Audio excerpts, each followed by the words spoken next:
Buli mwaka mu mwezi gwa Zulu Hajji okusinziira kalenda y'Obusiraamu, Abasiraamu mu nsi yonna bakola emikolo egy'okulamaga Hijja egirimu okulamaga mu bifo ebitukuvu mu ddiini y'Obusiraamu ebiri e Mecca ne Madina.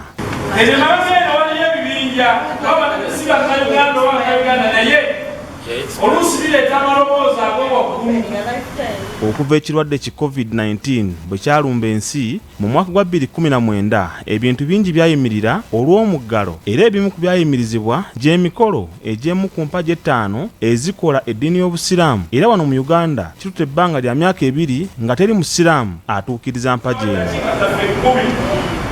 Oluvannyuma lw'ensi okufuna ku buweerero ku mulundi guno Abasiraamu bakulamaga e Mecca ne Madina era Sheikh Tawill Lukwago baligeya akulira ekibiina ki Quba, Hijja and Umurah olwaleero wabaddewo okubangula okusembayo okw'Abasiraamu abagenda okukola Hijja omwaka guno. Ekituufu kiri tuba tuwulira empagi ya Hijja nga tugiwulira mu mpagi naye atutemedde obukulu bw'eswala empeera zenfuna nga ndi Uganda ate si zenfuna nga nsaalidde e Mecca. Haji Saddam Sempijja n'abalala bategeeza nti bagenda kukozesa Hijja y'omwaka guno okwongera okusabira eggwanga Allah litaasa ebibamba.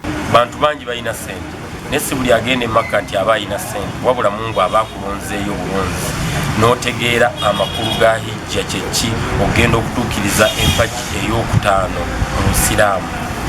N'alikubidde abantu bonna omulanga nti omuntu alina obusobozi yaligenze n'atuukiriza empagi ey'okutaano mu Busiraamu. Sheikh Tawill Lukwago baligeya akulira ekibiina ki Quba, Hijja and Umurah asabye abalamazi bonna okugobera amateeka n'ebiragiro by'aba batutte ssaako n'ebyensi gye balaze basobole obutataataaganya kulamaga kwabwe ssaako n'okw'abantu abalala. Ebintu byalisoose okusimbako essira kwe kutegeera kikyagenda okukola.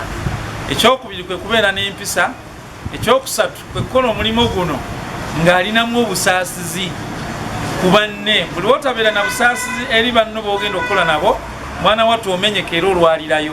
Sheikh Lukwago yeebaza gavumenti byekoledde abalamazi mu kiseera nga COVID-19 abadde yakagwa amaanyi, kyokka asabye gavumenti ku mulundi oguddako okussaawo ennyonyi ey'enjawulo ng'etwala abalamazi abagenda okukola Hijja bokka okwewala okusumbuyibwa. Nkubiriza era nga neebaza gavumenti yaffe eya Uganda okubeera nti etukkiriza nga tetukaluubiriza nga ffe bannannyini bitongole bino ebikulembera oba ebiyambako okukulembera abantu, kubanga Hijja si business era si mulimo wabula okwewaayo okuyamba bannayuganda bakole Hijja.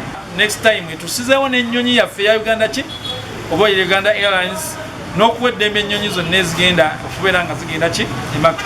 Richard Mwanje, BBS Refaina agesigika.